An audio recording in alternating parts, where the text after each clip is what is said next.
Let's look at the parts of a sentence. One of the most important parts of a sentence is called the predicate.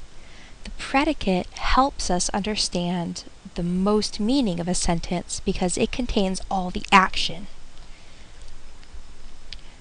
In order to identify the predicate, we first need to be able to find the verb.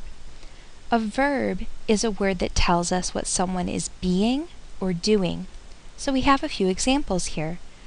We have the sentence, Laura paints. Paints is a verb because it tells us what Laura is doing. The next sentence says, Jose runs. Runs is a verb, again, because it tells us what Jose is doing. The fish is orange. Now this time we have a verb not that tells us what someone is doing, but what they are being. The fish is orange. So is a verb. There are other special kinds of verbs called auxiliary verbs.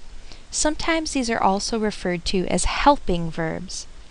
An auxiliary verb is a kind of verb that pairs with another verb to add meaning, so it will come together with another verb in the sentence. In the sentence, Lisa has built a robot, we have two verbs, has and built. Has gives extra meaning to the sentence by telling us that built happened in the past. Lisa has built a robot.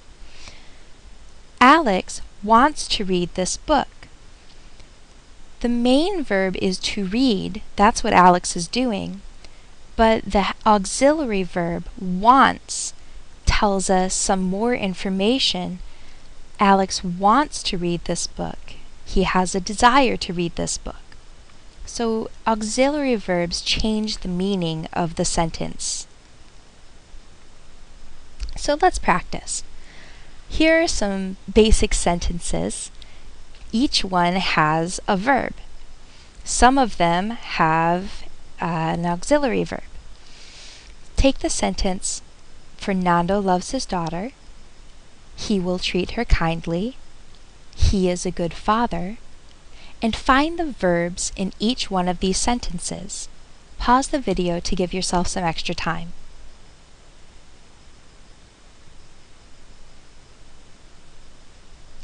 Did you get it? The first sentence only has one verb. Fernando loves his daughter.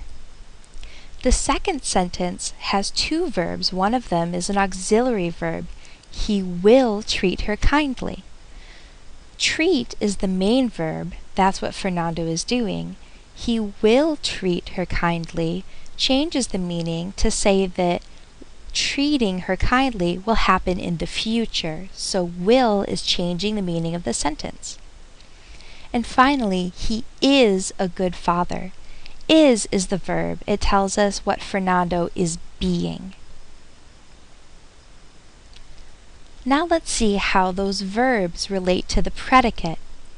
While a verb is a kind of word, or sometimes called a part of speech, a predicate is a section of a sentence. So the predicate includes all the verbs in a sentence, but it may also include other words, like objects or phrases. So let's look at these examples from before. I've left the verbs highlighted. Fernando loves his daughter. He will treat her kindly. And he is a good father. And now what we'll do is underline where the predicate is in this sentence. Remember, the predicate will contain all the verbs, but it will also have some extra words. Here what we see is that the predicate begins with the first verb and it continues to contain the rest of the sentence. So in the first sentence, loves his daughter is the complete predicate.